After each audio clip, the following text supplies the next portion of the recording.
Good evening. Welcome to the work session for the City of Hiram.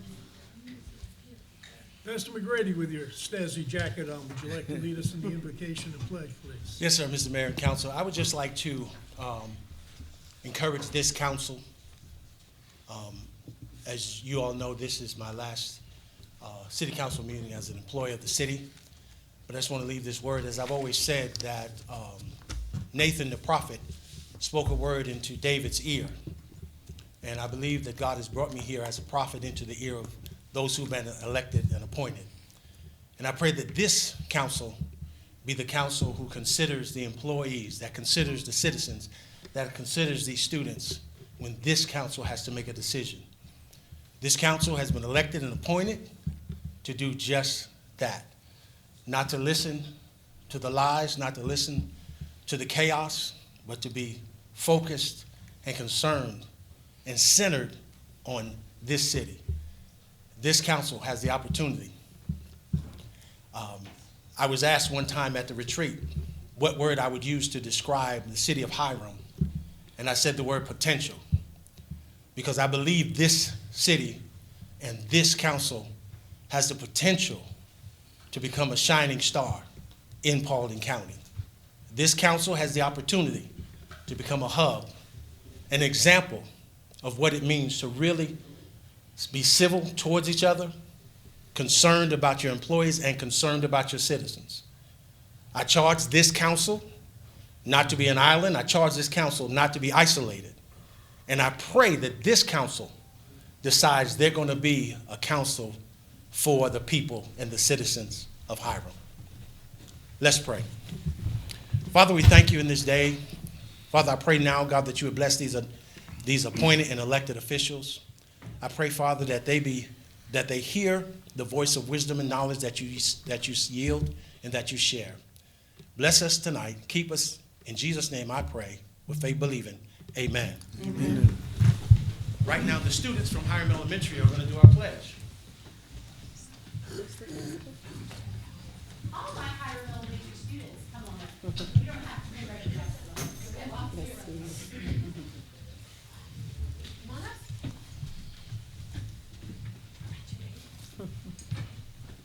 I pledge allegiance to the flag of the United States of America and to the republic for which it stands, one nation, under God, indivisible, with liberty and justice for all. Thank you. Thank you, students. Cliff, come on up here.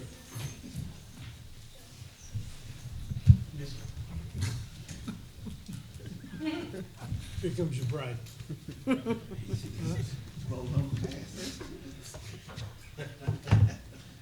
So, you know, this is Cliff's last meeting with us.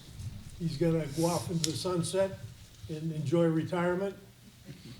Cliff and I started out on this journey at the same time. He was doing code enforcement. I was helping build a new evidence room for the police department, and we've been running along together ever since. So, lucky dog, you get to take some time off.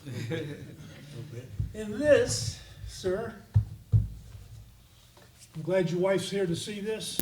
This is a clock presented to you from the City Council, from the City of Hiram, so that your wife can know that you will be on time.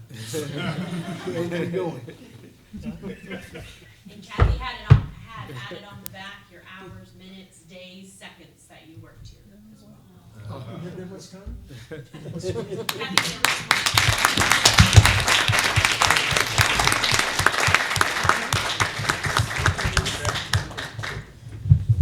I give a hug, but I'm serious. I can give you Why are a you hug. up and down? You know what's about to happen. I didn't sit down. And then we'll have his wife come on too.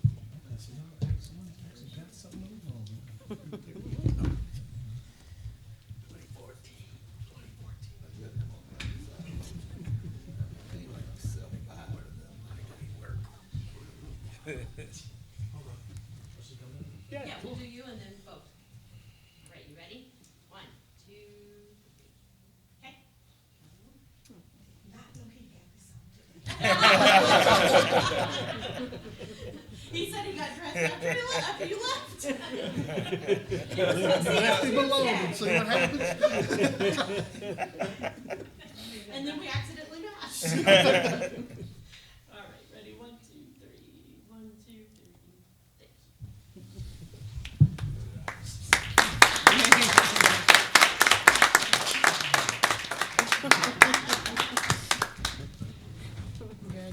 Thank Congratulations.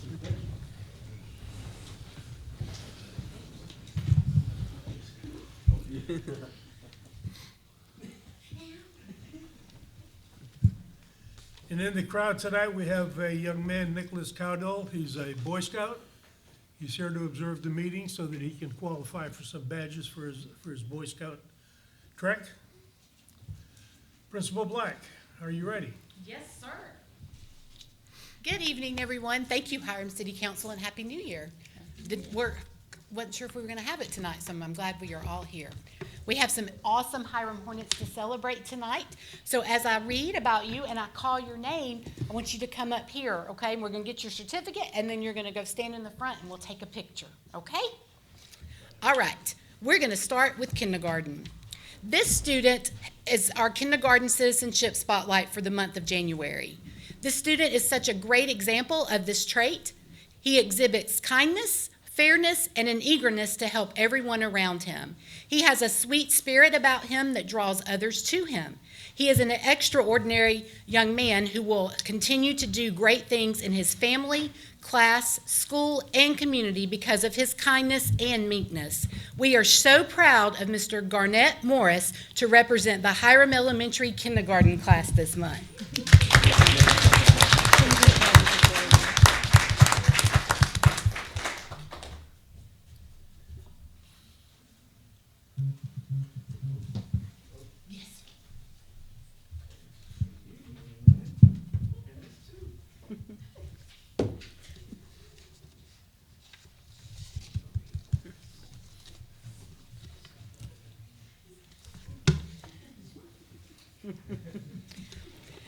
From first grade, we have a student who consistently follows school rules, shows respect to adults and peers, and is always willing to help others in the classroom.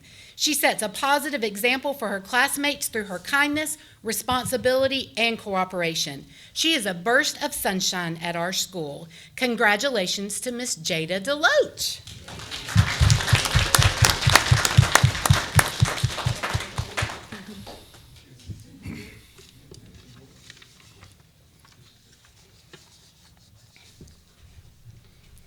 Our second grade student exhibits many characteristics of being a good citizen. She comes in every morning with a smile on her face and is ready to start the day. She is a second grade role model and always follows all the rules. She is kind and a friend to all. She shares with her peers and is always willing to lend a hand to them. She is also always cheering, congratulating, and giving positive affirmations to everyone in our class. She is polite and respectful to her teachers, classmates, and adults in our school. We are so thankful that we have this student in our class. She is a perfect choice for the Good Citizenship Award. Congratulations to Miss Jolie Ricketts.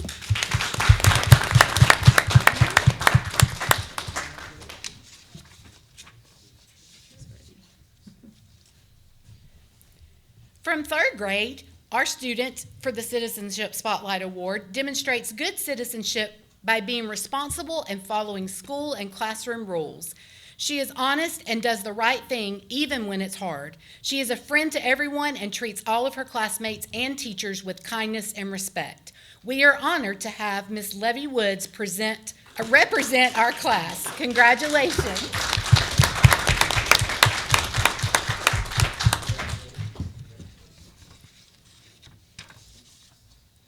Our fourth grade representative is ill and could not be with us, but I would like to recognize Darwin Sanchez Hernandez tonight, so we will give him his stuff tomorrow.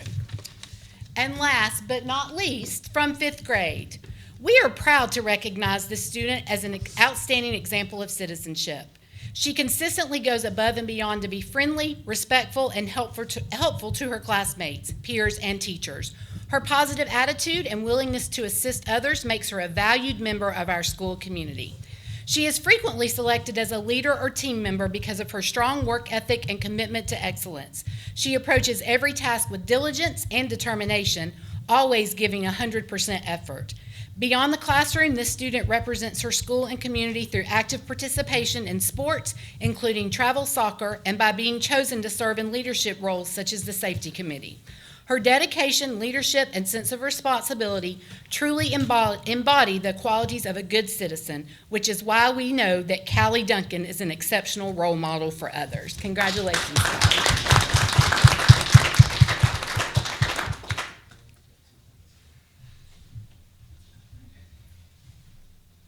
They're going to get a picture, and then parents, you can stand up.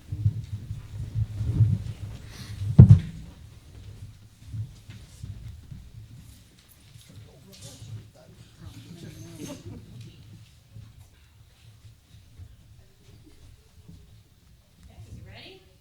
1, 2, 3, 1, 2, 3. Go right ahead.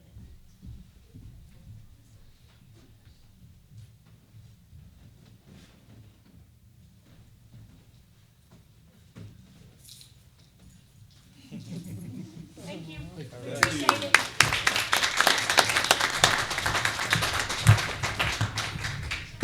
Parents, you can stay teaching, students, you can stay if you like, but if you're on your way to dinner, feel free. At this time. I'd like to take this time to thank our city clerk and our assistant city clerk, Melissa and China, for making up the certificates, and the Museum of Flight out at the Paulding County Airport for donating these certificates for a free tour.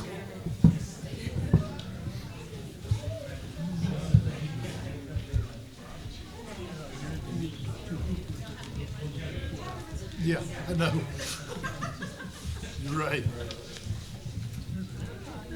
Really?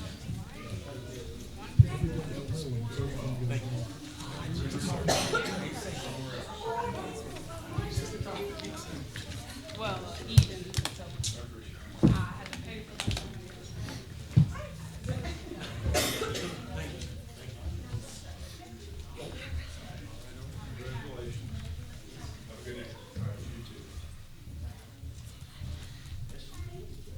As the crowd thins.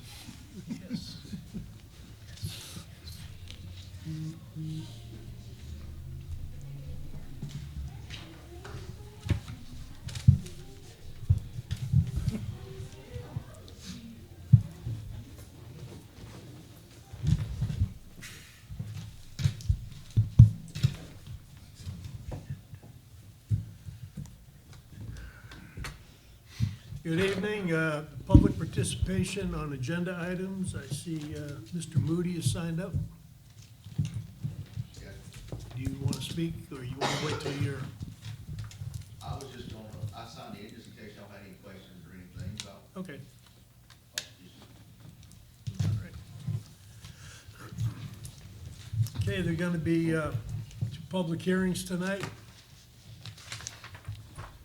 The full procedures for a public hearing have been made available to the public in the lobby of this building as well as on the website. Anyone in attendance at the public hearing wishing to speak on behalf of or in opposition to zoning applications that are on the agenda must be recognized by raising their hand, and they will be asked to state their name and place of residence, and then to sign his or her name to sign-in sheet located by the door. The person recognized to speak will be allowed to speak on any point relevant to the application being considered. Applicants and opponents shall be given a maximum of 15 minutes for each side to present its case. Any groups which are present are encouraged to choose a spokesperson to present their views. The mayor may request representatives of each side to speak for the entire group. If more than one speaker represents a group, the 15 minutes shall be divided among the various speakers. Speakers are encouraged to refrain from presenting information that has previously been stated by others. In no case, however, shall any group be allowed more than the allotted time, no matter how many speakers represent the group, unless extended by the city council. A designated staff member will be responsible for keeping time. Questions asked by the mayor and council and the responses to such questions shall not be counted as part of the maximum 15-minute presentation time limit. No further public input will be allowed without the consent of the city council. Each speaker will speak only to the application before the city council and address remarks only to its members. Speakers shall refrain from personal attacks on any other speaker and shall refrain from discussion of facts or opinions irrelevant to the application. The mayor may limit or refuse speaker the right to continue if the speaker, after first being cautioned, continues to violate this subsection. City of Hiram hereby opens public hearing to receive public input on application 2025-24Z, City of Hiram, by MDT Properties to rezone approximately 1.3681 acres from R55 active adult residential to B2 Highway Business District for commercial office use. Parcel ID number 141.4.4.075.000. A portion of the property is located southeast of Charles Hardy Parkway and Southwest Village Boulevard. Land lots 388, 404, and 405, District 2, Section 3. Cliff, would you please present the staff recommendations? Mr. Mayor, after reviewing the application, the staff recommends approval of this application. And the representative for MDT Properties is here if mayor or council has any questions for him. Have any questions? Okay, we're good. Thank you.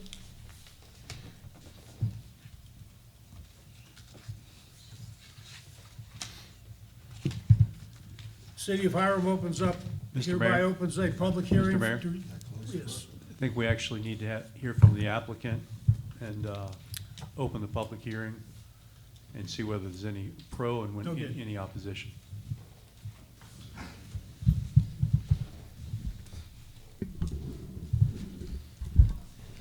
Good.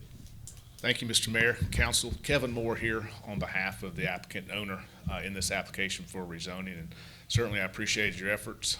Fortunately, I don't get paid by the word, get paid by the time, so I certainly don't mind speaking and briefly covering this particular application. This particular parcel is 1.36 acres. In October of '24, this city rezoned property that's also owned by MDT Properties, located off of Charles Hardy Parkway to R55. So just over a year ago for a project there. Mistakenly, this 1.3 acre little tract was included in that rezoning. That was not the mistake of the council, was not the mistake of city, but the mistake of the applicant and owner at that time who didn't pick up that through some revisions to the site plans, this little piece got included. But it was included in the motion to approve. Once it was discovered, they've had to come back through this process and simply want to rezone it back to B2. That's what it was zoned before. And it really goes with the B2 tracks that are on Charles Hardy Parkway at this particular location. And it's necessary so they can actually develop the commercial office development that fronts off of Charles Hardy Parkway for this 1.3 acre tract to be included as B2. So that's the origin and reason for this. Sometimes mistakes happen. Fortunately, I wasn't a part of that, so that's good because it wasn't on me. But it was certainly included, but mistakenly on behalf of the owner and the applicant at that time. It was actually not part of the project. It was just included in and not part of the development, just accidentally included. City staff recommends approval. The Planning Commission for Paulding County reviewed this and recommended their approval, and we would appreciate your ultimate approval as well. I can certainly answer any questions that you might have and appreciate your consideration here tonight. I just had one question, sorry. Does the applicant agree to the stipulations? Yes, thank you very much. Yes, we are agreeable to the 5 conditions that have been proposed as well and included in your staff report. Thank you. Thank you for that question. Great, thank you. Thank you, Mr. Mayor. Is there anyone wishing to speak in opposition to the application? Public hearing is now closed. City of Hiram hereby opens a public hearing to receive public input on application 2025-23-Z by Jerry Moody, M&M Enterprises to rezone 4.25 acres located at 3446 Depot Road, parcel ID number 217.1.2.023.0000 from R1 residential to B2 business district to allow for the development of a package store. The applicant has submitted the required special use permit, application 25-10-SUP. Cliff, would you present staff recommendations? Excuse me, Mr. Mayor, after reviewing the packet, staff recommends approval of this application by Mr. Moody. And Mr. Moody is here if he's going to present his Okay, case. Mr. but to Moody, answer would you your like to questions. speak in favor of your application?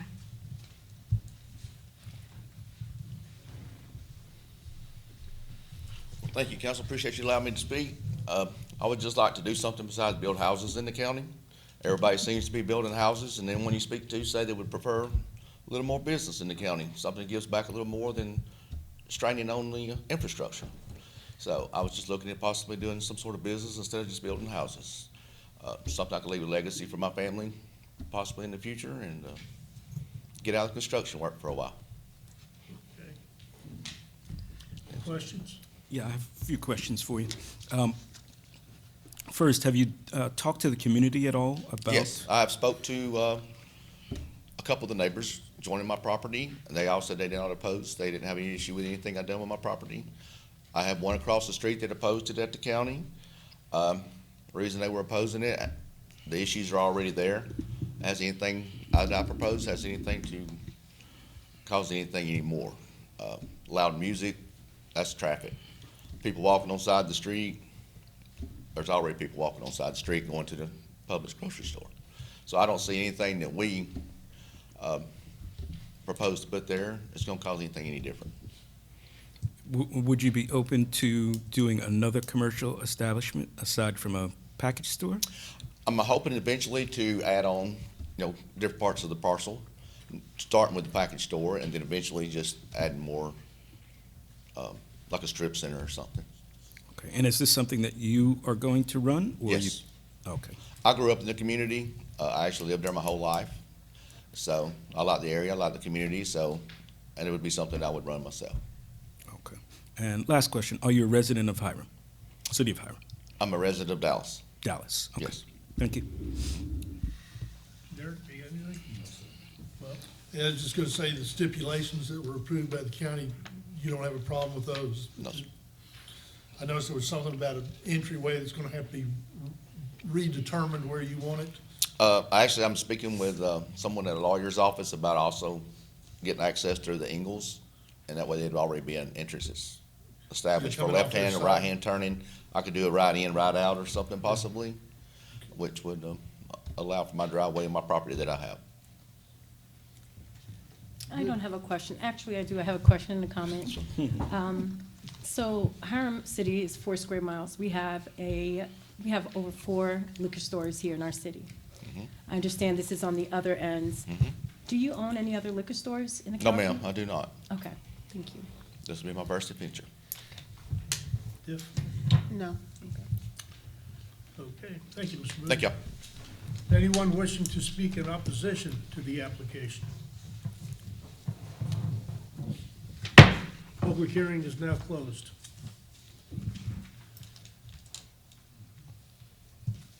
City of Hiram hereby opens a public hearing to receive public input on application 2025-10-SUP by Jerry Moody, M&M Enterprises, requesting a special use permit for 4.5 acres located at 3446 Nebo Road. Parcel ID 217.1.2.023.0000 for development of a liquor package store. Cliff?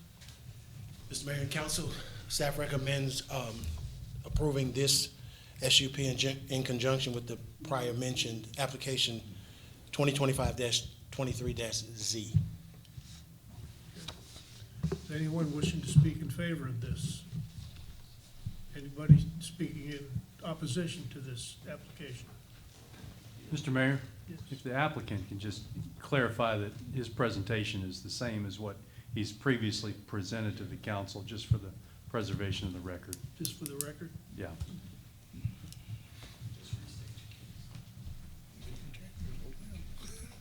You want me to restate what I said? I just want to, build something, get out of construction. I've been working in construction my whole life. I'd like to build a business, something that I can give back, to my family or something in the future. They could take over and have a legacy to hold on to. I've lived in the community my whole life.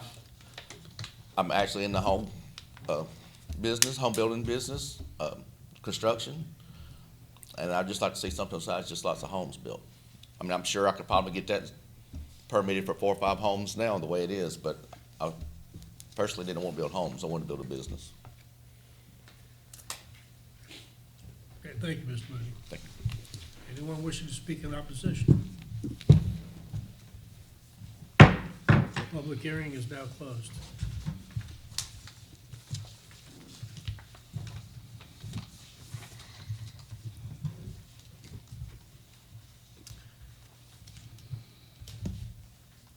Okay, new business. Discuss strategic work session. Melissa? This is an item that was placed on the agenda to discuss the strategic work session. It was originally scheduled for March 14th March 20th and 21st. So we need to look at those dates, changing them. I know Bob has been subpoenaed. I now have a conflict for that weekend as well. So when we're looking at changing those dates, then I would also need information on finalizing the location, facilitators, food and beverage, all the details. So I need that direction from you guys. So the suggested rescheduled date, I have a conflict on the 15th. I'm gonna be a speaker on the panel, and I've committed to that. If y'all can look at your calendar, Which day? talk about it. 14th. It's the 14th. The 15th, is it, so we're, are we? 2 days, 14th two and days. 15th was originally the strategic work session planned for 2 days. It says 13th and 14th. Oh, 13th and 14th, sorry. I'm not looking at the calendar. I could do the 13th and 14th. I thought it was 14th and 15th. Okay, so you can't do 13th. So, but that's a 14th? Friday and a Saturday. Yes. Okay, yes, I'm Yes. sorry. I'm good. I'm good for those dates.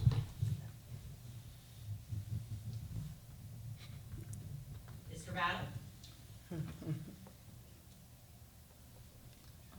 Check my Rolodex.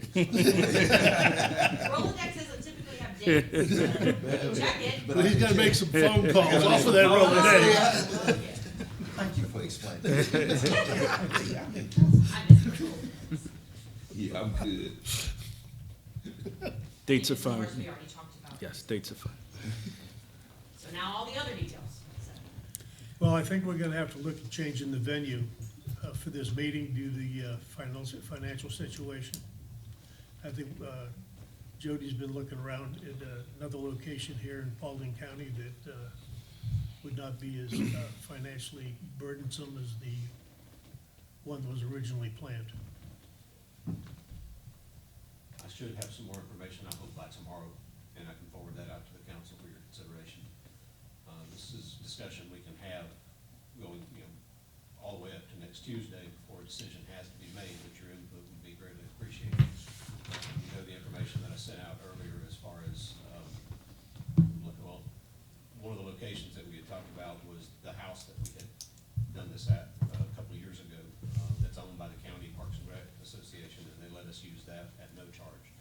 Was also looking at the potential use of the Paulding Senior Center, the new one, right there in downtown Dallas. And chances are they would let us use it. You mean the old Oasis? The old Oasis, yes. Free of charge. Problem there right now as it stands is that those 2 dates, the 13th and 14th, were booked already to Paulding County School District, surprisingly. They also think it's a very nice venue. So I see what other dates are available and then see if we want to move it or just focus on use of the house if I can get confirmation that that's available. Is Pete from GMA, have you been talk about? After Councilmember Fryerdale mentioned that she had spoken with him, I asked him to pencil us in for both of those weekends, for that Okay. Friday and Saturday on both weeks. And he said he could, but obviously I don't know how long his calendar will hold, but, that's the only two sets of dates I've given him. Okay.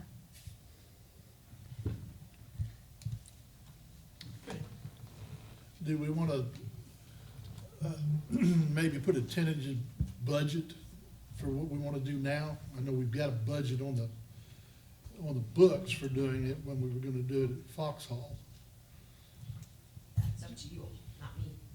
Well, I'm just asking you, would it be better to have a budget to go into? If that current $12,000 budget is something you want to alter, then absolutely, I would need to know those numbers.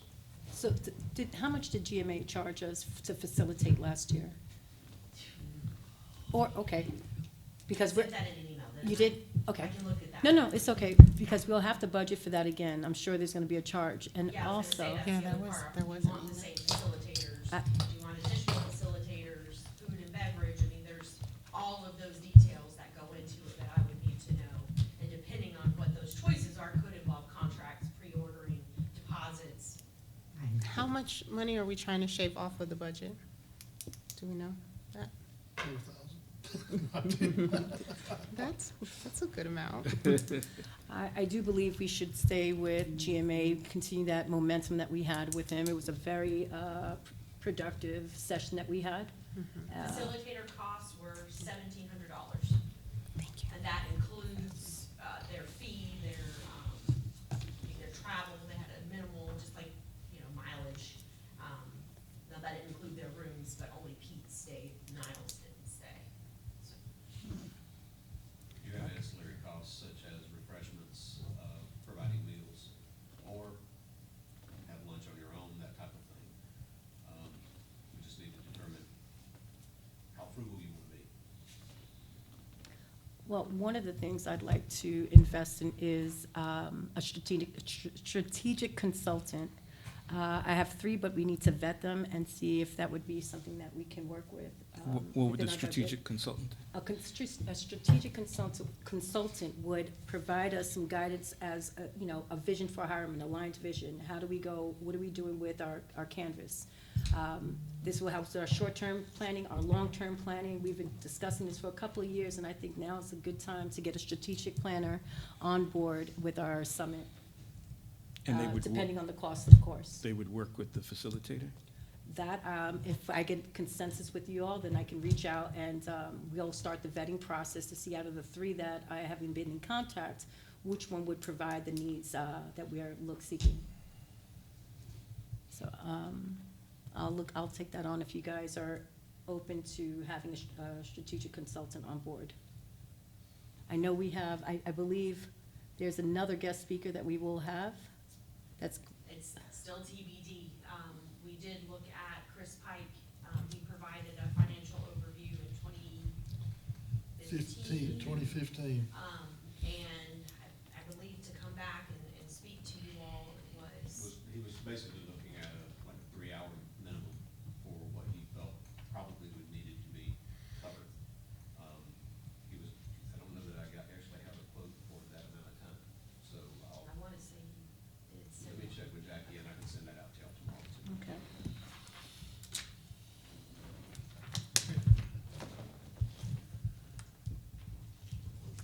Discuss the 2026 calendar of events. Kathy?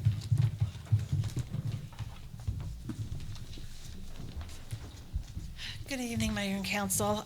This is on the agenda for tonight, as we are entering into 2026 to establish the actual dates that you wish to hold. Our 2 main events, which is the Red, White, and Boom that is in July, and then our tree lighting in December. The recommended dates based off of previous years that we've held it. For the Red, White, and Boom, we've normally held it the Saturday before the 4th of July, which this year would be June 27th, 2026. The event time, we moved it back last year from 6 p.m. start to 7 p.m. That worked out very well with the heat. So we would recommend a 7 p.m. start time again and conclude after the fireworks show around 10 p.m. with the fireworks starting again at 9:30.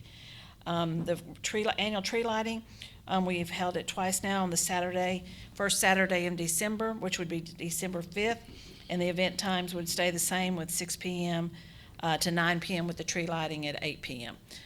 Last year, it worked really good with the fireworks and everything because we were able to start breaking down a little before 9 o'clock, and I think that was probably our shortest event for cleanup, doing it that way, because after the tree lit, the fireworks were done, people started filtering out, and we were able to start getting things shut down and everything right at 9 o'clock. So I think we were out of here by 11:30 at the latest that night. Questions? Yeah, I have a question. I'm sorry. I know we're talking about dates, but what's the budget for the events? Do you know offhand? Generally, we purpose between $25,000 and $30,000 for each event, and then of For course. each event? For each event. Okay.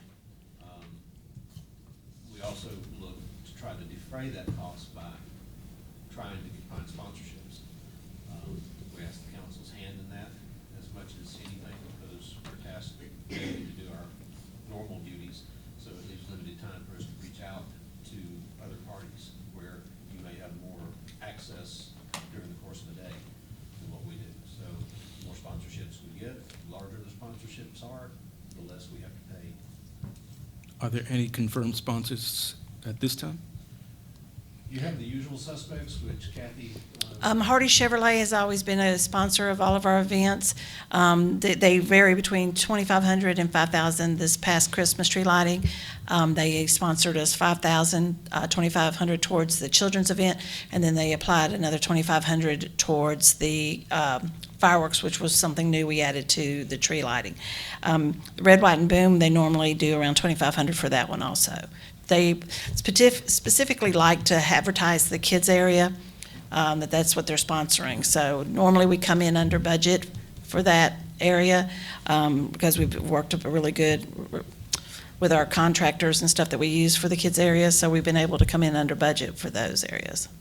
And that was part of the intention of discussing this so early, as well as getting those dates down, and you all can start sponsorship requests as soon as those dates are set. And because I know last year, I think we set them in, or y'all set them in March, so based on that feedback, we're trying to do that even earlier to increase that amount of time. Is there a sponsorship packet that is prepared that goes out? We do a sponsorship packet at the beginning of every year based off of the approved events for the year. Okay. I have sent them out in previous years myself. I've emailed them out to the council for them to send out to or solicit donations or sponsorships also. We have some that will repeat, like Hardy Chevrolet is a repeat. We always hit the ones that have done it the year before first, and then we request others. Occasionally we get, like Family Savings was new to this year. They sponsored. So we've added a couple of new ones, but we always are in need of additional sponsorships. So the packet is just based off of being put together based off of what events we want to include. Last year was probably the first year that I sent an entire packet out for the entire year's season. Normally it's been sent out based off of each individual event. Do the sponsors receive anything other than visibility? Well, we advertise them. The sound equipment company that we've been using for our sound, they have the big LED screens, so they're constantly broadcasting and showing the sponsorships on their, we also have the MC that announces it. We put them on our website, any kind of flyers, anything like that we put out for publicity. We have provided them and allowed them to have a table, like for the tree lighting, Family Savings, and some of our other sponsors had tables right close to the tree lighting. We also, Hardy Chevrolet brings 2 cars, and we strategically place them near the kids' areas. Right. Okay. And you may not be able to answer this, but is it possible to push the cost of the event into the next fiscal year? So the Red, White, and Boom is the one that is the hardest because, like I said, we usually do it. Yeah, it's right there. So we've had, I think it was 3 years ago, where it was cut in between one fiscal year and the other fiscal year. It goes on based when the vendors have to be paid. And most of our vendors are either like for the portable restrooms, they're paid in advance. But the vendors for like the sound, light, and everything, they are actually paid the day of the event. Got it. So from what I understand from Jackie, it's based off the day we actually pay the vendor when she likes to do the actual date of the check. Got it. Okay. And that budget comes from the general fund? That budget comes from the hotel motel, Oh, okay, hold on. the portion that the city retains. So the red, white, and boom would be this current fiscal year. Gotcha. So the red, white, and boom would be this current fiscal year, and then the tree lighting would be in the next fiscal year, that, during the next budget session. Got it. And to Councilmember Morris, if you push it until July 4th, that's when everything gets so expensive to have it on the actual holiday too. The actual event, Right, you're saying? Correct, Pushing yeah. the event. Anytime you have something on the actual event, it's a lot harder and everything. Now, we currently, our Christmas tree lighting fireworks, that was the last event we had under our current contract with our fireworks company that has been doing our fireworks for the last couple of years.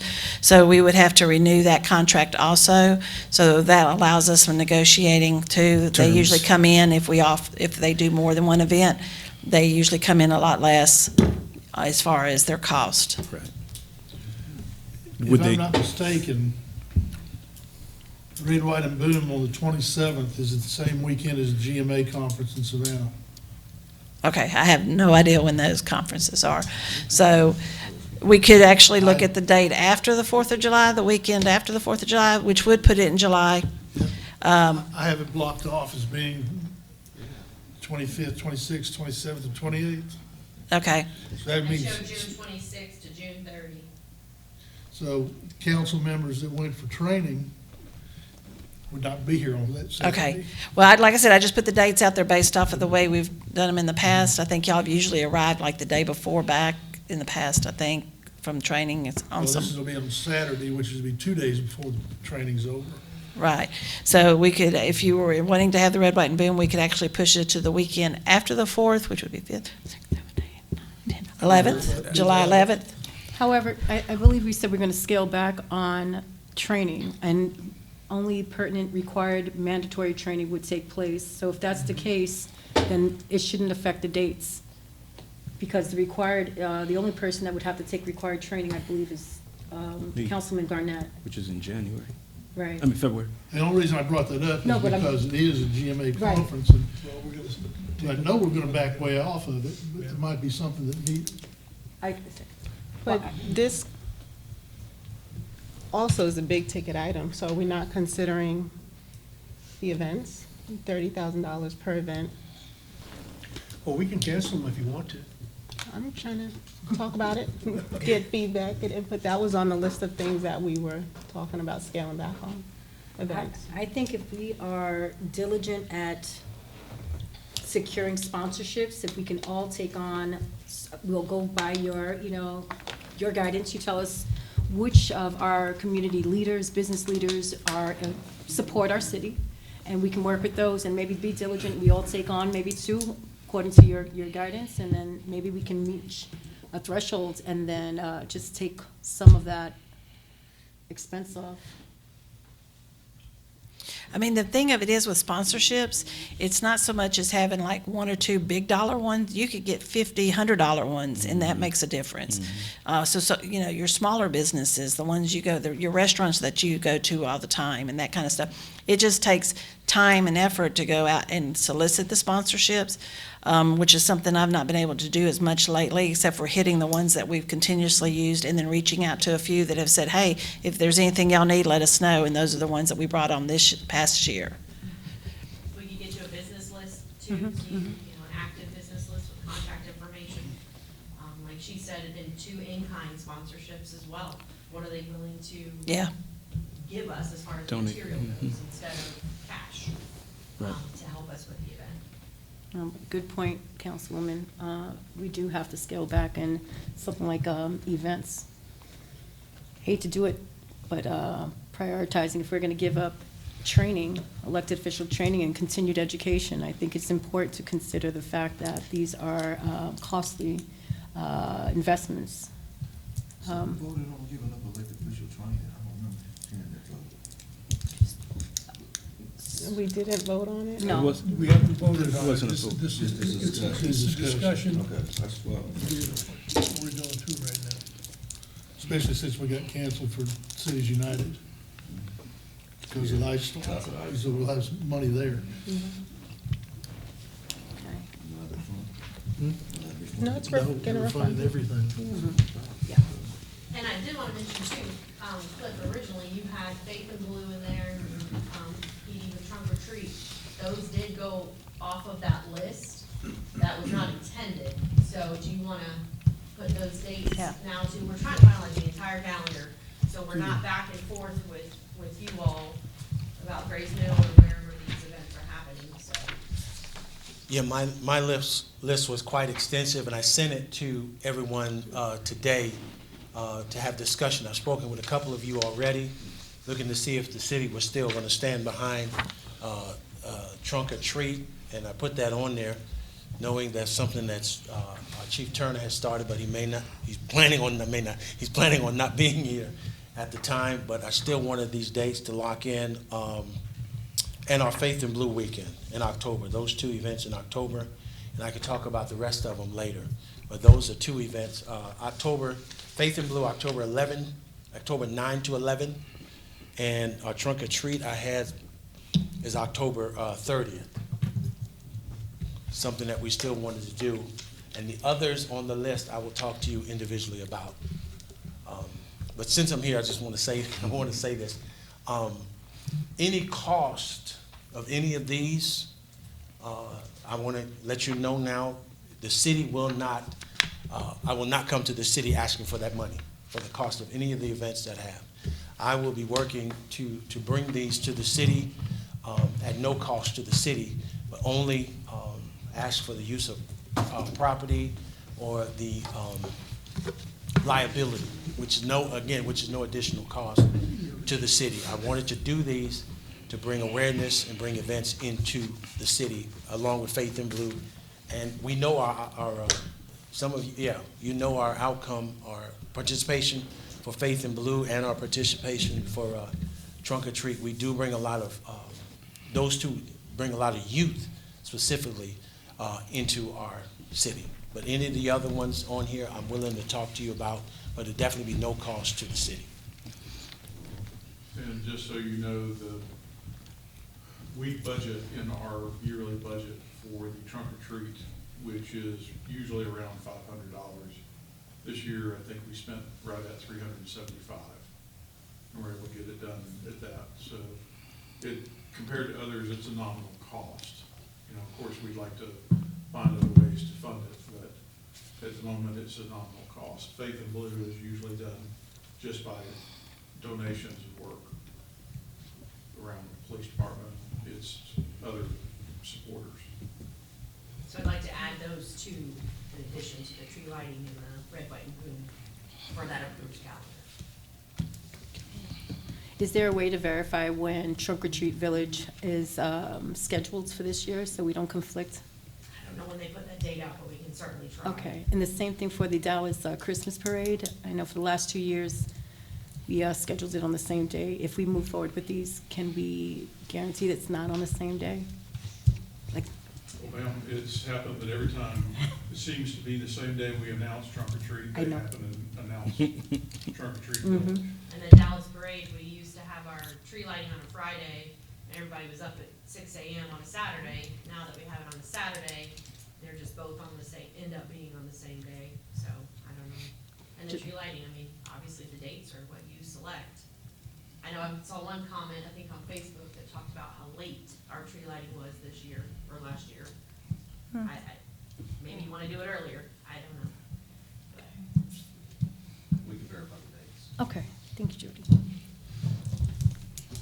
Good, thank you. Thank you.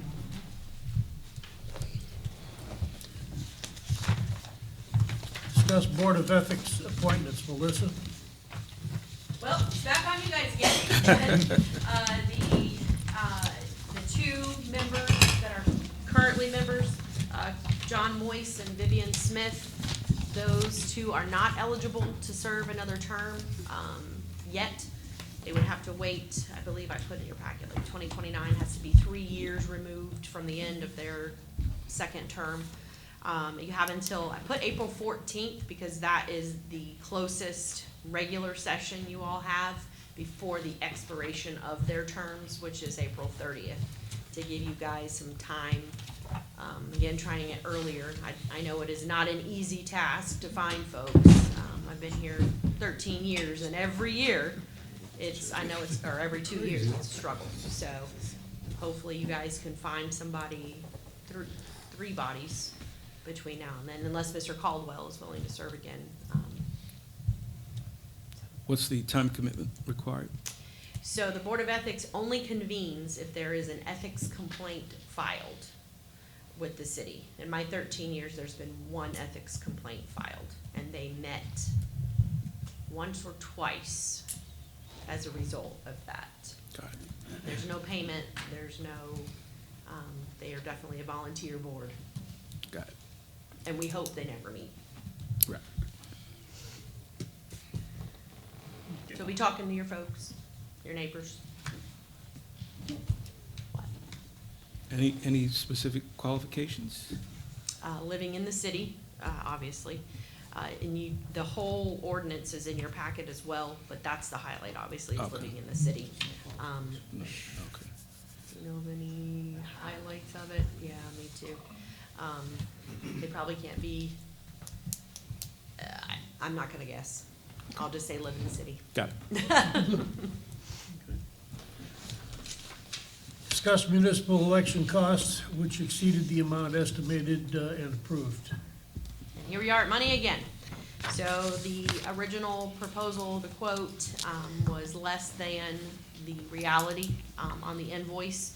So I have to come back to you all to get the additional monies approved, which is the $4,753.75. This is one of the situations, the election is done, so. This It is was really worth it. a Matter of. So. That was my question. What if we say no? Right. How does that go? Just, You have to, well, no, I'd probably end up paying it out of my pocket so that Deidre's not upset. okay. I need her to remain the superintendent. Gotcha. But no, I will not pay that out of my pocket. But, so it's kind of just clean up. Understood. Okay. Discuss website redesign, Melissa. Hey, it's me again. Back to you again. So, this came up when, I'll be honest, Jeanette kind of mentioned it, one of our employees. She was the newest eyes to the website, which is good because we've been with it for a while. We don't always see what improvements could be there. So that culminated into a conversation with our current vendor because a redesign is included in our subscription. And then in speaking with him, you've got the quote in your packet, but I wanted to kind of break that down. I had a call with him so I could understand it too. Right now, we pay $3,900 per year for that subscription. In August, it will be going up to $4,400 just as a natural, we call it attrition? Whatever, a natural increase. And the redesign is not extra money unless you take on some of those extras that they have at the bottom. And I wanted to kind of go over those. So the first one is the $2,260. And that is basically paying for them to take our site, use analytics on where our people are clicking, what they're searching for, so that when they do the redesign, they take those analytics into account to move buttons, move pages, so that our website on the front is much more, not intuitive, but it would be intuitive based on those analytics, to capture what folks are going for the most. So I do ask for that, but that would be the only additional cost besides the increase that will happen to us in the next fiscal year for that subscription. And obviously the interest for online engagement, this would only increase and help that. And then the other $2,900 is for a chatbot AI. It's not me. I don't think that it's something that we need, but obviously I don't make that decision. I think we've done really well with our website as far as how it's got redesigned the first time. And if we keep it intuitive and keep up with these analytics and do this redesign, I don't think the need is necessarily there until maybe we get bigger and more complex. He showed me a couple of examples. Some of these cities have these cute little mascots. It's so cute. And that becomes their little chat person down there in the bottom. Of course, for that reason, it's cute. But I don't see the need right now for that portion. So I would just ask for that 2260 and the redesign. We could create a Cliff avatar and have that. One of them is a turkey from Woodstock. That's Cliff. That was killed years ago, and they have put a statue up of this turkey, and now that's gonna be their little chatbot picture. I had no idea. Anyway, you learn so much. So that's that. Oh, and it does include ADA review for compliance, which is a big thing right now. There's a deadline for April of 2027, I believe it is, from the Department of Justice to be compliant. We already are as far as our website. The only addition to that is making sure our PDFs are also compliant. But in speaking with him about our move to Laserfish, I think we'll be okay on that end as well. So just to let you all know that too. And so the payment schedule below is what? So right now, we have already paid for this year. So when we renew it, it goes up to that 4,400. And then we would have to pay that 2260, which is the analytical basically rebuild. That the schedule you see includes that AI and chatbot. And I say we don't include that. So that would get removed. You would remove that $2,900. And one of those payments is prorated because of the spot in the year that it's added. But you would take out the $2,900, and then that would be your number.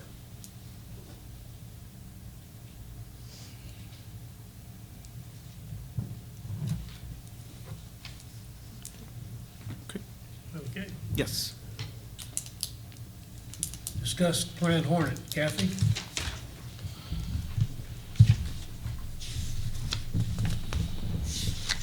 All right, so another year since 2011 when we first started Camp Hornet, and we are now at the point where we need to look at some restructuring as far as the way we process our payments from our campers, and also looking at an increase in our registration fees due to rising costs for field trips, which we've seen over the last couple of years, and of course having to increase our salaries to be competitive with the market in the area to have totally reliable individuals to come in and take care of this camp. Last year was our first year that we actually had more school bus drivers. We were probably 50-50 as far as adults, and then 50-50 of college and high school seniors and students and stuff. So that was one of the biggest turnarounds last year as far as getting a little bit more adapted as far as our personnel goes. We are looking at, in the past, our structure has always been where when an individual registers their child, they pay the 100 or the 150 down to hold their spot, and then the balance has been divided up into two equal payments, one that is due in June and the other one is due before the July start session. Camp Hornet is always closed the week of the 4th of July, so we try to get them to pay that last before the camp starts, so when they come back in July, they've already or have been paid. The problem with Camp Hornet, the way it's set up, is it is a June and July session. And as we all know with our fiscal year, one fiscal year ends in July, the next one ends in June, and the next one starts in July. So currently, right now, going into this year, we are already working off of last summer's balance of camp. Now, the hardest part as far as when the budgeting goes with that is last year we could have had just say 40 kids registered total. And this year, because last year was our first year, we were the only summer camp in the Paulding County, and we were at full capacity and had a waiting list by April, we could easily be over that 40, say if we had 40 last year, at 70 or 80 requests this year. So budgeting as far as your numbers over 2 fiscal years is one of the most difficult things, because you have to then, of course, increase your staff, which increases your salary line, which increases your field trip operations line, everything from that point on. So what we've done is we've talked about it, and it's Ms. Sonia Durden, who works as our supervisor over there, which is fantastic. And we've talked about the option of changing our registration fee structure to where we have an increase where we've always offered full-time and weekly registrations.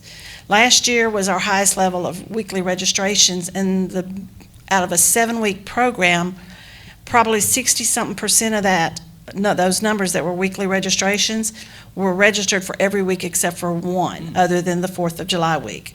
And that's because they had a vacation plan and they didn't want to have to pay. Even though the weekly rate was higher than the full, paying the full registration. Give more flexibility. Right, it just gave them, but they have to commit to the weeks they wanted in attendance. Some that signed up for 3 or 4 weeks, they wanted to sign up for extra weeks. We've confirmed with them that we were not going to be able to take any more because of our numbers. So we talked about what would be the easiest thing this year, and we thought it would be easier to move everybody to just a weekly registration. So at the time of registration, they would have to list on their registration form, which you have a copy of, what weeks they're wishing to be in attendance. And at that point, when they register, they would pay for their first week of child's attendance. So if it was the very first week of the summer camp, they would go ahead and pay for that week. From that point forward, every Friday is the due date that they would need to pay for the upcoming week. So registration would be collected also within the same month, except for the 1 week that they would be paying for that first July week. So our revenue source would come in at the same time of our expenses, versus now, if you look, what I've got, last year, we collected, out of June and July, our total registrations collected was $52,923. In July, out of that total amount, we only collected $16,545. So in June of 2024 is when we collected the majority of that money from for that camp, because of the way it goes from July to June. So going into June of this year, for our revenue, we've only collected $16,000. So normally we would have a huge jump in revenue because of people paying in full, which they're still encouraged to pay if they want to, but they would be paying their deposit plus half. So we would get the balance of it in July. So it never really ever balances out with the full expenses. But when you look at strictly just June and July, like I said, our income was $52,923. And our total expenses, including utilities that were charged to the camp this year for the upkeep of the Camp Hornet building, which include gas, power, and internet, our total expenses was $60,226.10. And over $3,000 of that was utilities that were charged back to Camp Hornet's expense line for utilities. And like I said, cable, internet, and stuff like that. So what we're proposing is that we go, like I said, to a weekly registration. Our current registrations, what we've been under, has been a $950 for full-time for out-of-city residents, $850 for in-city residents, and then $150 if you did a weekly registration. What we're asking to do this time is to change it to a weekly rate. So our rates would be weekly. Let me get to my registration form here. So a City of Hiram resident would just go to what our current weekly rate is, which would be an increase to $150 per week, and the sibling would be $125 per week. So they're only taking in basically a still small an increase, but not as big as they could have taken on, because actually City of Hiram residents haven't had an increase since before the 2021, because our registration fees were $850, and then 2021, that's when we added the out-of-city residents. So they haven't had an increase. Non-City of Hiram residents would go up to $180 per week, and the sibling would be $155 per week. Currently, when you take the $950 and you divide it out by the 7-week program, it ends up being around $138 versus the $150 was what we were charging for weekly registration. That would still include their camp shirts, and this year a water bottle would be included, so we would make sure every child had a water bottle, which was something we've had to deal with in the past. But they would sign up by the week, and then payment, if it's not due, paid by Friday, they would not be allowed to come back on that Monday until payment has been made. We are working, and we're just finding out that we can do we're going to set it up to where parents can pay by credit card online also, so they don't have to come to City Hall or wait till they get to camp to pay. They can go ahead and just log in at work and make the payment also. So right now, the recommendations that we have in place is that we change our formatting as far as how we are collecting payments, increasing the registration. And the other thing that we wanted to look at, because of changing the weekly registration, every leap year, so many every years, we have, instead of a 7-week program, we have the ability to have an 8-week program because of the way the Paulding County school system starts. This is that year again that we could actually have an 8-week program. We could end it a week before school starts, or we could go all the way up to that Friday before school starts on that Monday. Once again, that would be based off of how many parents we would have. Also, by knowing which weeks we're going to have the attendance per week, it would allow us to do a little bit more flexible scheduling. We could definitely schedule in advance our workers based off of how many children we have scheduled. We would know in advance at the start of camp. Questions? Yeah, I have a couple of questions. Okay. How many kids would it take for the camp to break even? We had 78 campers last year. That included weeklies and full-time campers. We had uncollected registrations, and those uncollected registrations totaled $2,812. So when you look at, if we'd have collected that, our total revenue would have been $55,735, and our total expenses were $60,000. So going up with the difference, if our numbers stayed about the same with the increase in registration, we should easily break even, or possibly definitely should go back to where we were, showing a profit strictly off of our registration fees. That doesn't take into consideration anything that the city is budgeting. We're trying to maintain the summer camp program within the amounts that are registered. So we are a part of the city that lives off of the revenue that we bring in. Our expenses are covered by our revenue that comes in. So even though we may have a $30,000 budget, when you look at it, we only dipped into that budget outside of our revenues a little over $5,000. Okay. It just doesn't appear that way because you're looking at one summer camp over 2 fiscal years. So when you're looking fiscal year to fiscal year, it looks different than that. But when you look at June and July to June and July, revenue versus expenses, that's the way it breaks down. And is there a priority given to residents of Hiram? Yes, we've always offered a discount registration. No, I mean in terms of availability, because I know you said there was a waiting list at one point. Yes, so all of our residents within the city limits, their majority of them are our repeats that are waiting for us to open registration in February. Those are the ones that we've never have had to advertise for Camp Hornet. It's always been by word of mouth, and we have always maintained between 40 and 60 kids for the last 8 years. When summer camp first started in 2011, the council wanted to bring on the summer camp program, and our registration fee for 7 weeks was $325. And then the balance was supplemented by the city. And we built that program from that point, and within 2 years, we were maintaining our expenses within our budget. Over the last couple of years, we've struggled just because of the cost of everything having to go up, and we were still in the last couple of years still struggling from that missed summer of COVID, where it affected us part of the year not having any revenue coming in. Right. And then you said about $2,000 some odd dollars was uncollected. Why would it be? So those are parents that would registered for like the full 7-week program. Made their first initial payment, made their second payment, but because that third payment was due like right before the break, if they can't come up with it, they assume that if they don't bring their child back to camp, they're not having to owe for that second half. Okay. Because of the way it was structured, it kind of gave them the appearance that, well, if my child doesn't attend the second half, why do I have to pay the second half balance? So that's why one of the things that we focused on was doing a weekly attendance. If you want your child to be there the following week, you need to pay the week before, and we would have a little bit better control over it than we have had with the way we tried to structure it. And the reason it was structured that way originally was because of the fiscal year. trying to get revenue equally divided out between June and July.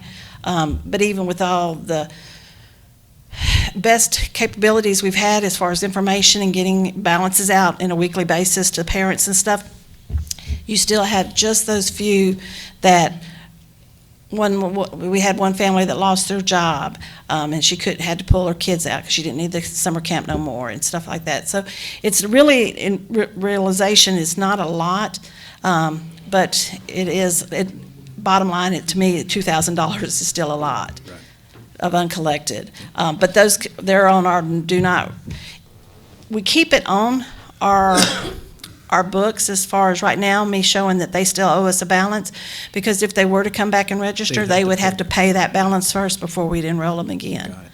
And we do that every year. And then last question, I promise. That's fine. You mentioned the adding on of a ability to accept debit and credit cards? Yes. So typically that has 3 to 4% fee. Would that be passed on to the? All of our credit card fees, no matter if it's utility billing, business license, or anything, that is passed on to the customer. Our structure is set up that way through our credit card company. Okay. We do have, they've always had the ability to pay by credit card, but they had either had to call City Hall or come to City Hall. This ability will allow them not to access either one of us, but be able to just be at home and say, oh, I need to pay my registration and pay it. Makes sense. So it's just a little added level of convenience. Got it. That's all I got. Thank I you. have 2 questions. Yes. So last year during our budget hearing, I asked what amount was the, I won't go to Sunday the 29th to Hilton Head. we're almost done, not yet. I asked how much was the city paying towards a summer camp, and I was advised of close to $10,000.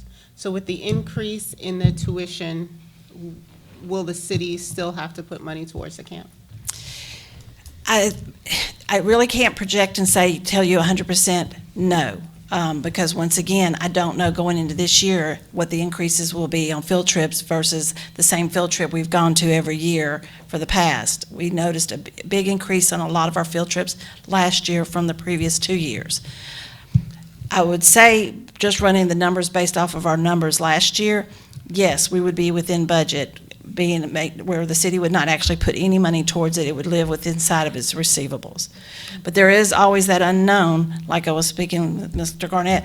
You have those families that all of a sudden register, and you've paid for that field trip in advance to secure your pricing and your time and all that, and those children don't come. So we can adjust the salary line, but we can't adjust that expense line on that child because we've already paid for it.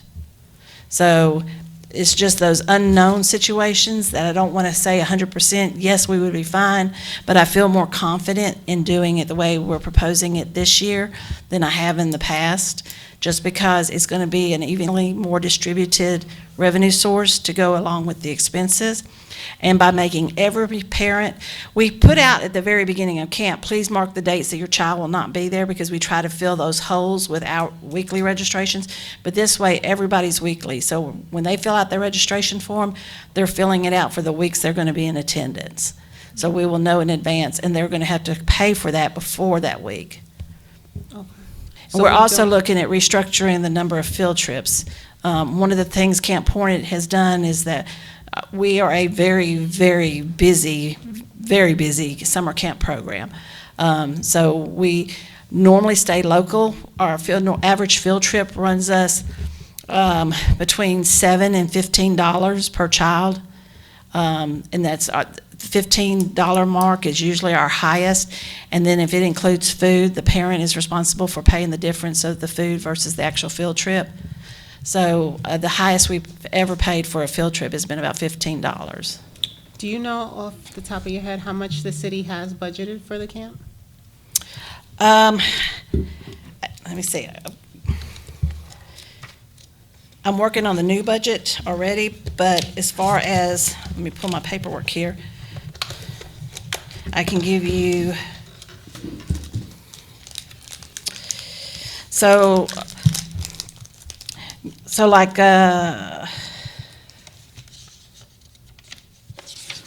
sorry, we just changed our software, so I'm trying to figure out these new reports and everything.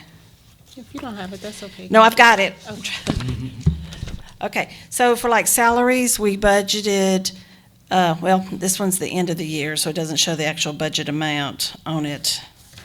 I'm sorry. I can get those numbers for you Okay. because I printed what was left for me to work with for this year. Thank you. Uh-huh. Kathy, I'm sorry, another question. You're fine. So I understand the city is absorbing some of the costs, and I want to know if you probably mentioned it, but probably went over my head, I was trying to follow along. Are we increasing the rates so Yes. that, okay, so we're increasing the rates, but we're also increasing salaried positions, correct? No, we've already increased the salary positions. Our starting counselors were starting up until just the 2 years ago at $7.25 an hour. So we've bumped our starting salary up to $8 an hour.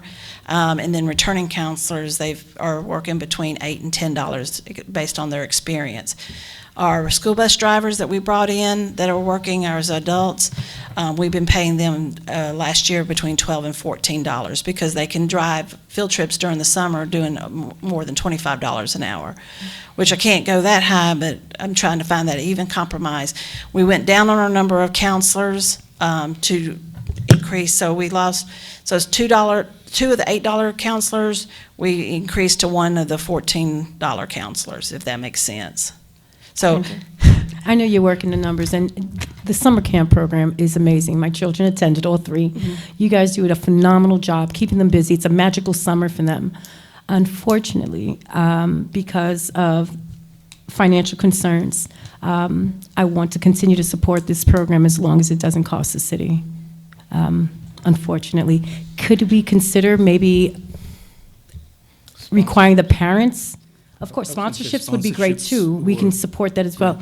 Could we consider, or would you consider having the parents be responsible for the trip costs, the cost of the trip? Because I remember like 2 or 3, or maybe 4 trips per week.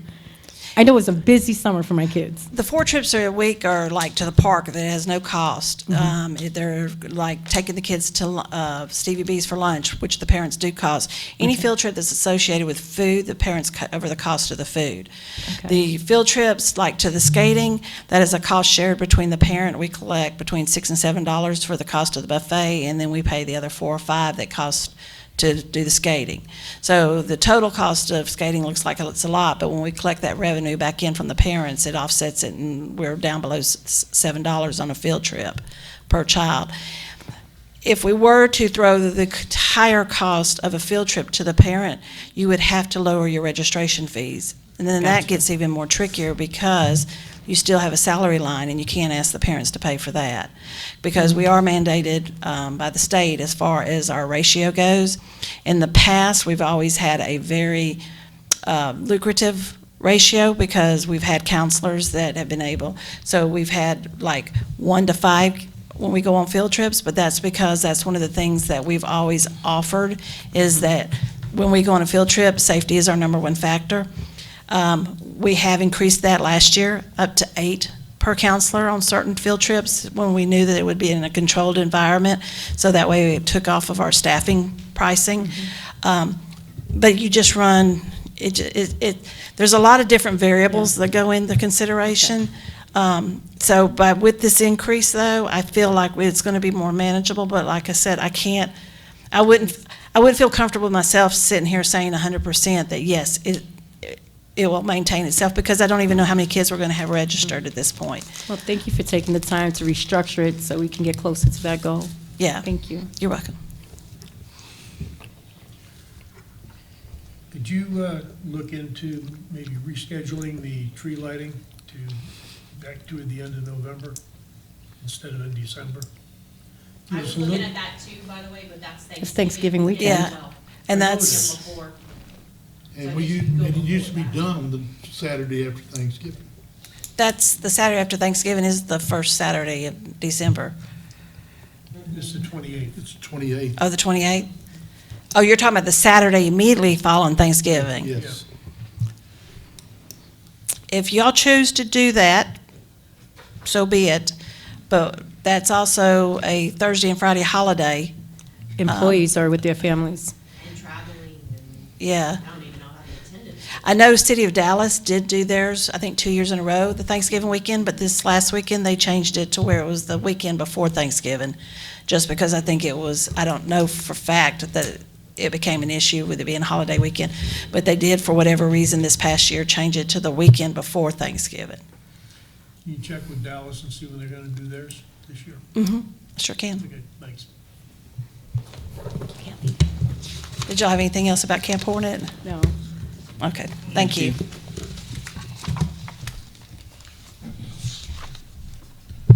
Discuss the annexation of property 4.25 acres into the city of Hiram. Property is located at 3446 Nebo Road. Do we have any discussion on that? That's the liquor store, package store.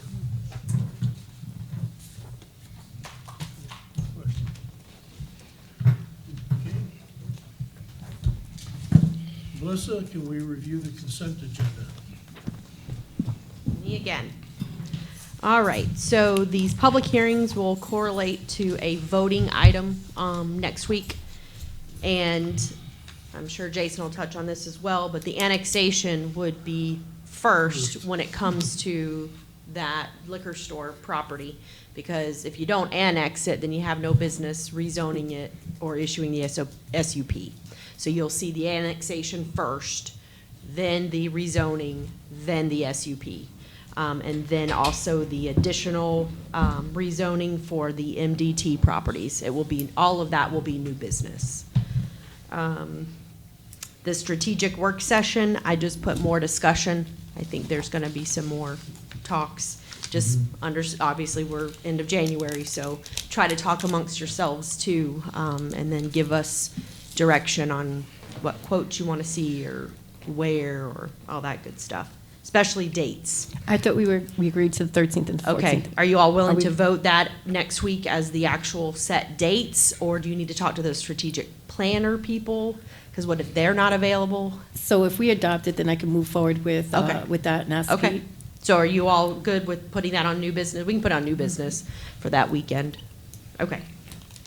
The calendar of events I have as consent, which would include Christmas, which we may want to put that on hold now.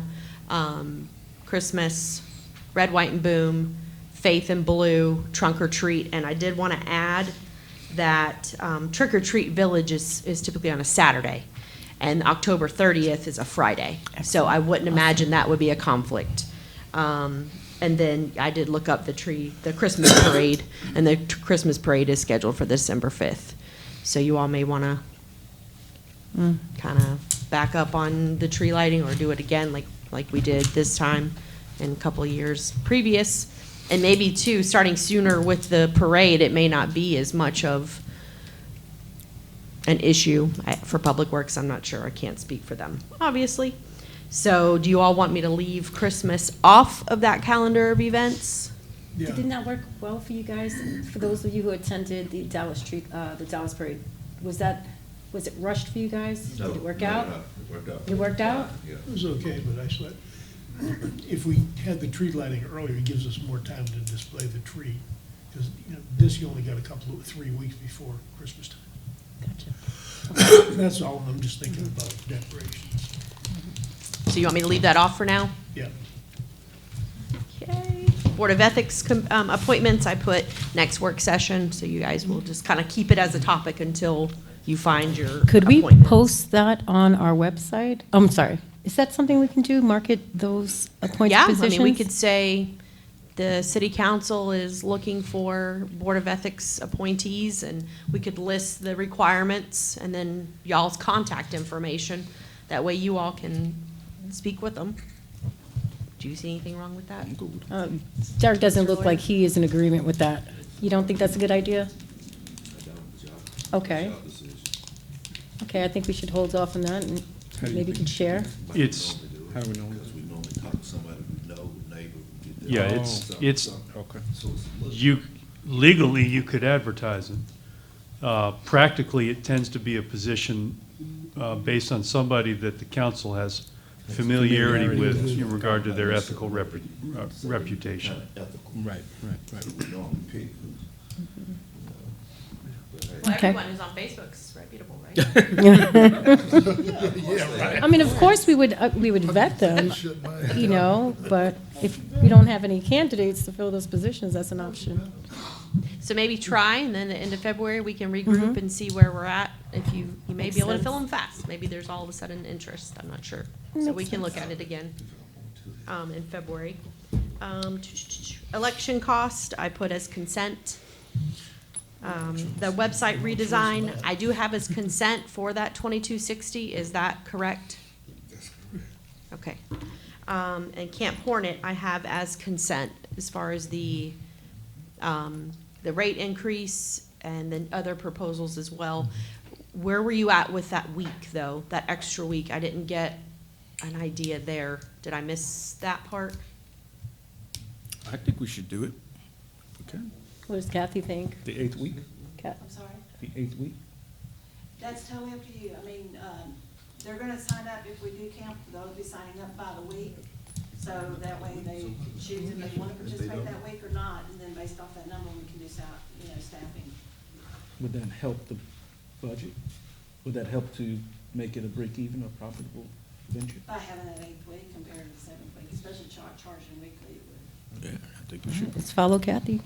She said Okay, 8 so weeks. the whole proposal itself. Okay. I agree with that. Yeah. That's it. All right. Okay, comments, February 3rd, 2026, the regular session will be right here at 6 o'clock. Tiffany? Yes, I wanted to say, Jody, thank you so much for the mid-year financial status report. It really clarified a lot of things for me. In your expert opinion, would you say that these cuts, that was the reason that I was asking about, you know, the red, white, and boom, and the camp, and the budget, are these cuts, and the retreat, are these cuts necessary? I think we're still collecting data. We're still collecting data. Jackie is compiling an additional component of the report that I think may shed some more clarity on it. At least hope to have it ready by Thursday. That's what the intent is to have all of that ready. So I think it will help as to whether or not it's the final answer or if it's it's more than what's needed. I would like to withhold that until I have that data. But I know that she was working on revenues today and got into expenditures. I don't think she finished, but she's trying to put all that together. And generally, in every budget year, as we get toward the end of the year, usually by April, she starts submitting to me fund balance reviews showing expenditures over, revenues over expenditures, so that I have a picture going into the end of the year what it's looking like.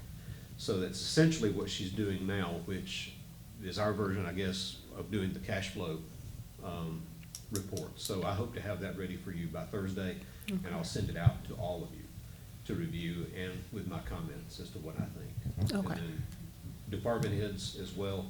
We met once, we're gonna meet again this week and talk about what we're looking at as far as just general day-to-day operations and where we can try to tighten up. Okay, thank you. And I'll give you hopefully I'll have a better impression that I can share with you by that time. I appreciate it. I'd also like to thank Jody for compiling that list for us, even when City Hall was closed, working diligently from the comforts of your home. So thank you for that.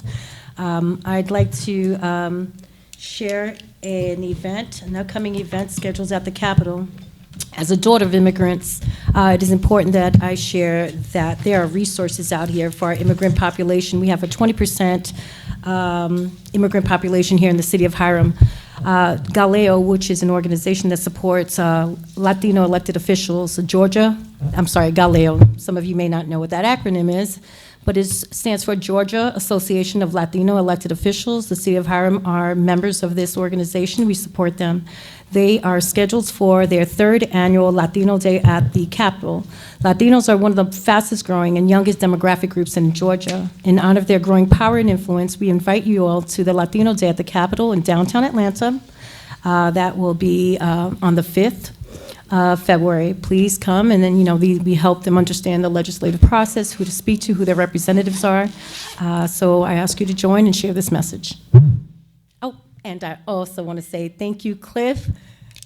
Sayonara. Thank you for all that you have poured into me, helping me understand planning and zoning, all the tours we took around the city so I can get the visual for making these decisions that I've been making. Not all of them were right, but you guided me. The good ones were your guidance. But thank you for all that you do for the city of Hiram. Your heart is there, the czar of Hiram. Thank you. Bob?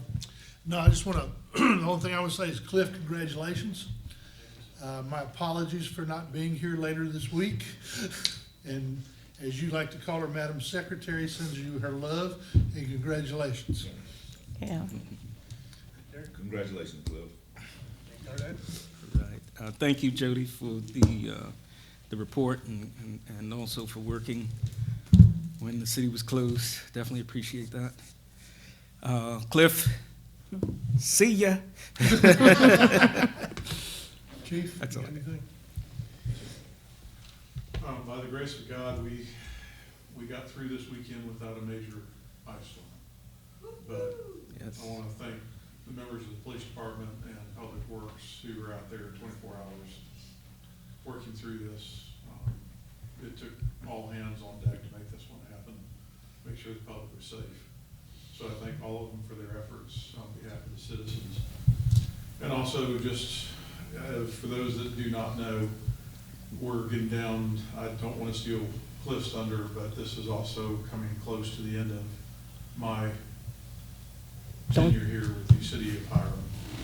I have submitted my resignation, or my retirement, sorry, in December. So I will be retiring in We'll tell you May when. of this year. We'll let you know when. We'll let you know. Well, you have to let me know now. I'm going to be on a plane going overseas about 2 weeks after I retire. Wow. I've signed up to do a couple of archaeological digs, something that's Nice. been on my bucket list forever. Nice. So, but I just want to let you know, we'll continue to work with you to make sure that there is a smooth transition, that we get the right person in place to continue the leadership of the department. So thank you for that. But Cliff, thank you for your service as a chaplain for our department. It was much needed, and thank you. Hopefully you'll have time to retire where you get some rest, okay? And I just want to say this, thank you to Chief. Started out as the Pastors Alliance, it transitions to the All Faiths Collaborative. He has been an advocate and a proponent of it and supporting of it, bringing our community leaders, our faith leaders, and our citizens together on a monthly basis. So he has been an advocate. It got started out at one level, and because of Chief Michael Turner, it has gone to a whole nother level. And I'm looking to continue that legacy of Chief Turner, the Rock and the River. Yeah. May I have a motion on item number 12? I'll make the motion to join the work session. I'll second. All in favor? We're done.